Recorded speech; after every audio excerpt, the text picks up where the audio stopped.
മലയാള cinema വ്യവസായത്തിന് ഈ വർഷം നഷ്ടമായത് 700 കോടിയോളം രൂപയെന്നാണ് നിർമ്മാതാക്കൾ പറയുന്നത്. 1000 കോടിയോളം മുടക്കി നിർമ്മിച്ചതിൽ 26 ചിത്രങ്ങൾ മാത്രമാണ് ലാഭമുണ്ടാക്കിയത്. അഭിനേതാക്കളുടെ പ്രതിഫലം കുത്തനെ വർദ്ധിക്കുന്നതും സാഹചര്യം മനസ്സിലാക്കി പുതിയ താരങ്ങൾ സഹകരിക്കാത്തതും വ്യവസായം നേരിടുന്ന പ്രധാന പ്രതിസന്ധിയാണെന്ന് പ്രൊഡ്യൂസേഴ്സ് അസോസിയേഷൻ ആരോപിക്കുന്നു. ഇതിന്റെ വിവരങ്ങളുമായിട്ട് തിയോഫിൻ കൊച്ചിയിൽ നിന്നും ചേരുന്നുണ്ട്. Theophin, good morning. ഒരു വർഷം 2024 കിടക്കുമ്പോഴാണ് ഇത്തരത്തിൽ ചില കണക്കുകളൊക്കെ പുറത്തു വരുന്നത്. മലയാള സിനിമയെ സംബന്ധിച്ച് നേട്ടങ്ങളും കോട്ടങ്ങളും ഉണ്ടായ ഒരു വർഷം തന്നെയാണ് 2024. 200 കോടി ക്ലബിൽ മലയാള സിനിമ എത്തിയ ഒരു വർഷം കൂടിയെന്ന പ്രത്യേകത 2024-നുണ്ട്. പക്ഷേ നിർമ്മാതാക്കൾ പറയുന്നത് അവർക്ക് നഷ്ടം തന്നെയാണ് സംഭവിച്ചത് എന്നാണ്. എന്താണ് അതിന് കാരണം? പ്രിയ, ഈ 2024 മൊത്തത്തിലുള്ള ഒരു കണക്ക് സൂചിപ്പിച്ചാണ് അല്ലെങ്കിൽ സിനിമാ വ്യവസായം, മലയാള സിനിമാ വ്യവസായം നഷ്ടത്തിൽ തന്നെയാണ് എന്ന കാര്യം പ്രൊഡ്യൂസർമാർ പറയുന്നത്. നിർമ്മാതാക്കളുടെ സംഘടനയായ producers association, Kerala film producers അസോസിയേഷനാണ് കഴിഞ്ഞ ദിവസം പുറത്തിറക്കിയ വാർത്താക്കുറിപ്പിൽ ഇക്കാര്യം വ്യക്തമാക്കിയിട്ടുള്ളത്. ഈ വർഷം ജനുവരി മുതൽ ഇതുവരെയുള്ള കാലയളവിൽ 199 ചിത്രങ്ങൾ റിലീസ് ചെയ്തു, പുതിയ ചിത്രങ്ങളുടെ റിലീസ്. ഈ പുതിയ ചിത്രങ്ങളിൽ 26 എണ്ണം മാത്രമാണ് വിജയം നേടിയത്. അത് സൂപ്പർ ഹിറ്റുകളുണ്ട്, ഹിറ്റുകളുണ്ട്, ശരാശരി ഹിറ്റ്, അങ്ങനെ 3 കാറ്റഗറിയായി തിരിച്ചു നോക്കിയാൽ തന്നെ ഈ 26 ചിത്രങ്ങൾ മാത്രമാണ് നേട്ടമുണ്ടാക്കിയത്. അങ്ങനെ 26 ചിത്രങ്ങളിൽ നിന്നായി ഈ ചിത്രങ്ങൾക്ക് മുടക്കുമുതൽ 1000 കോടിയോളം രൂപ മുടക്കി നിർമ്മിച്ച ചിത്രങ്ങളിൽ ഈ 26 ചിത്രങ്ങൾ ഉണ്ടാക്കിയ നേട്ടം 300 മുതൽ 350 കോടി വരെയാണ്. ഇവിടെ ഇത്രയും ചിത്രങ്ങൾ 350 കോടിയോളം നേട്ടമുണ്ടാക്കുമ്പോൾ നഷ്ടമുണ്ടാക്കിയ ചിത്രങ്ങൾ, മറ്റുള്ള ചിത്രങ്ങൾ തിയേറ്ററിൽ ബോക്സ് ഓഫീസിൽ ഒരു ചലനവും ഉണ്ടാക്കാതെ കടന്നുപോയി എന്നും അതിൽ ഒട്ടുമിക്ക ചിത്രങ്ങൾ നഷ്ടമായിരുന്നു എന്നും ആണ് പറയുന്നത്. ഇത്തരത്തിൽ ചലനമുണ്ടാക്കാതെ പോയ ചിത്രങ്ങൾ, അതായത് ഈ 26 ചിത്രങ്ങൾ ഒഴികെയുള്ള മറ്റു ചിത്രങ്ങളിൽ നിന്നുണ്ടായ നഷ്ടം ഇരട്ടിയാണ്. ലാഭമുണ്ടായതിൻ്റെ ഇരട്ടിയിലധികമാണ്. 650 മുതൽ 700 കോടി വരെ വ്യവസായത്തിന് നഷ്ടം വന്നു എന്നാണ് നിർമ്മാതാക്കൾ പറയുന്നത്. അതിനൊപ്പം പറയുന്നത്, നിർമ്മാതാക്കളുടെ സംഘടന ചൂണ്ടിക്കാണിക്കുന്ന ഒരു കാര്യം കൂടിയുണ്ട്. ഈ ലാഭം ഉണ്ടാകുന്നതുകൊണ്ട് വളരെ കുറച്ച് നിർമ്മാതാക്കൾ മാത്രമാണ് തുടർച്ചയായി ഇപ്പോൾ ചിത്രങ്ങൾ നിർമ്മിച്ചുകൊണ്ടിരിക്കുന്നത്. പുതിയതായി എത്തുന്നവർ പലരും നഷ്ടം മൂലം ഈ ഇൻഡസ്ട്രി വിടുകയാണ് എന്ന് പറയുന്നുണ്ട്. ചെറിയ നിർമ്മാതാക്കൾക്ക് പിടിച്ചു നിൽക്കാൻ കഴിയാത്ത സാഹചര്യമാണെന്നും പറയുന്നു. അതിനവർ പ്രത്യേകമായി ചൂണ്ടിക്കാണിക്കുന്ന ഒരു കാര്യമുണ്ട്. ഇതിനിടെ മറ്റൊരു കാര്യം കൂടി എടുത്തു പറയേണ്ടതുണ്ട്. ഈ 199 റിലീസ് ചിത്രങ്ങൾ കൂടാതെ 5 റീമാസ്റ്റർ ചിത്രങ്ങൾ, പഴയകാല ചില ഹിറ്റ് ചിത്രങ്ങൾ റീമാസ്റ്റർ ചെയ്ത് ഇത്തവണ റിലീസ് ചെയ്തത് 5 എണ്ണമുണ്ട്. അങ്ങനെ അതുൾപ്പെടെ 204 ചിത്രങ്ങളാണ് ഈ തിയേറ്ററിലേക്ക് എത്തിയത്. അങ്ങനെ 204 ചിത്രങ്ങളിൽ ഈ റീമാസ്റ്റർ ചെയ്ത 5 ചിത്രങ്ങൾ നോക്കിയാൽ 5 എണ്ണത്തിൽ ദേവദൂതൻ എന്ന സിനിമ മാത്രമാണ് വിജയകരമായി എന്ന് പറയാവുന്നത്. അതായത് ഇതിനു വേണ്ടി മുടക്കി റീമാസ്റ്റർ ചെയ്തിറക്കുന്നവർ ലാഭമുണ്ടാക്കി, നിർമ്മാതാവിന് നേട്ടമുണ്ടാക്കി കൊടുത്തത് ദേവദൂതൻ മാത്രമാണ്. മറ്റു ചിത്രങ്ങളിൽ നിന്ന് കാര്യമായ നേട്ടമൊന്നും ഉണ്ടായില്ല എന്നും പറയുന്നുണ്ട്.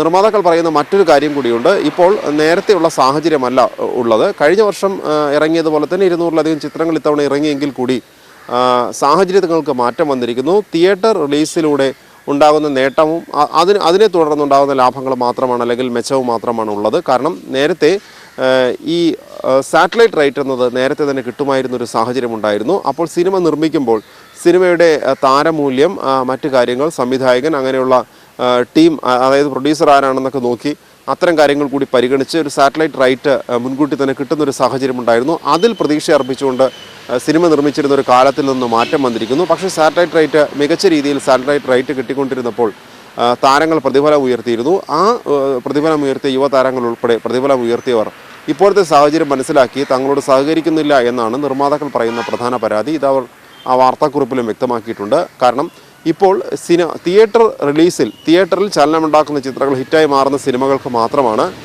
തരക്കേടില്ലാത്ത ഒരു സാറ്റലൈറ്റ് റൈറ്റ് ലഭിക്കുന്നത്. സിനിമ നിർമ്മിച്ച് പുറത്തിറക്കുമ്പോൾ സാറ്റലൈറ്റ് റൈറ്റ് വാങ്ങി ഏറ്റെടുക്കാൻ ആരും തയ്യാറാകുന്നില്ല. അങ്ങനെ വരുമ്പോൾ ആ വരുമാനം കുറയുന്നു. അപ്പോൾ ഹിറ്റ് ചിത്രങ്ങളായി തിയേറ്ററിൽ മാറുന്നെങ്കിൽ മാത്രമാണ് ഈ സാറ്റലൈറ്റ് റൈറ്റ് കിട്ടുന്നത്. അപ്പോൾ ഇത് മുൻകൂട്ടി കണ്ട്, അല്ലെങ്കിൽ സാറ്റലൈറ്റ് റൈറ്റ് പ്രതീക്ഷിച്ചു കൊണ്ടൊരു സിനിമ നിർമ്മിക്കാൻ കഴിയില്ല. ഒരു ഗാംബ്ലിംഗ് പോലെയുള്ള അവസ്ഥയിലേക്ക് എത്തിയിരിക്കുകയാണ് കാര്യങ്ങൾ.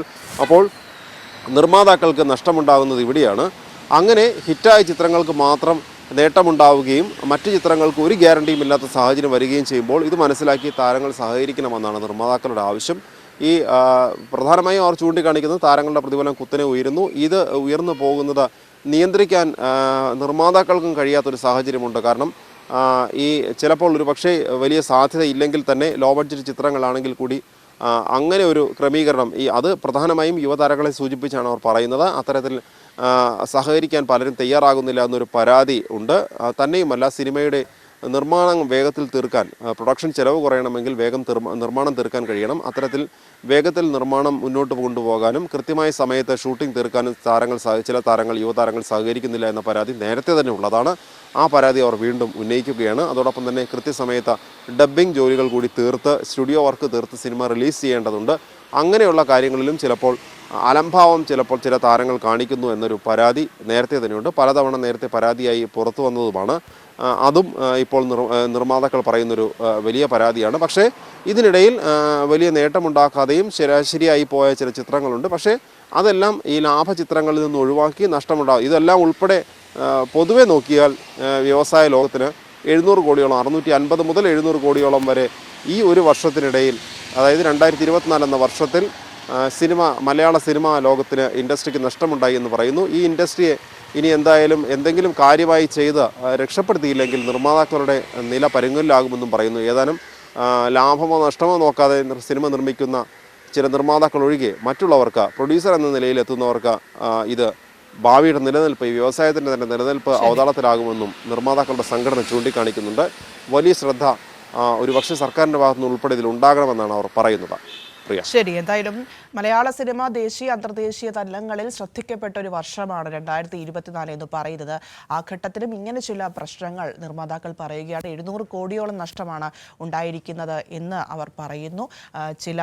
പ്രത്യേകിച്ച് പുതുമുഖങ്ങൾ അവരുടെ പ്രതിഫലം കൂട്ടുന്നത് വളരെയധികം പ്രതിസന്ധി സൃഷ്ടിക്കുന്നു എന്നും അവർ പറയുന്നുണ്ട്. എന്നാലും ഇതിനൊരു പരിഹാരം കാണണം എന്നതാണ് നിർമ്മാതാക്കളുടെ ആവശ്യം. ഈ വർഷം എന്ന് പറയുന്നത് ഒരുപാട് നല്ല മികച്ച ചിത്രങ്ങൾ മലയാളത്തിൽ നിന്നും ഉണ്ടായ ഒരു വർഷം കൂടിയാണ്. 200 കോടി ക്ലബ്ബിൽ മലയാളം ഇടം പിടിച്ച വർഷമാണ്. 100 കോടി ക്ലബ്ബ് കടന്ന നിരവധി ചിത്രങ്ങൾ വന്ന ഒരു വർഷം കൂടിയാണ്. എന്നിട്ടും ഇത്തരത്തിലുള്ള പ്രശ്നങ്ങൾ, പരാതികളൊക്കെയാണ് നിർമ്മാതാക്കൾ പറഞ്ഞുകൊണ്ടിരിക്കുന്നത്.